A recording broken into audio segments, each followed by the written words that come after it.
come installare le bande direttamente su una imperiale.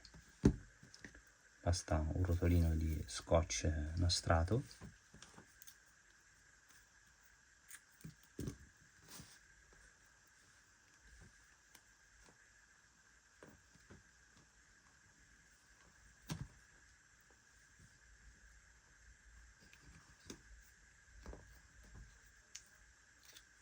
posizionarlo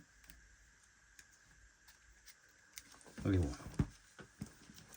stessa cosa, circa 6-7 centimetri,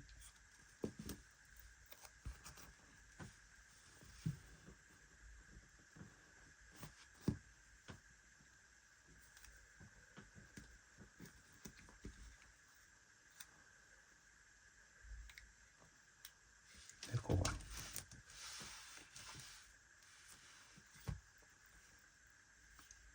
Semplice ed efficace.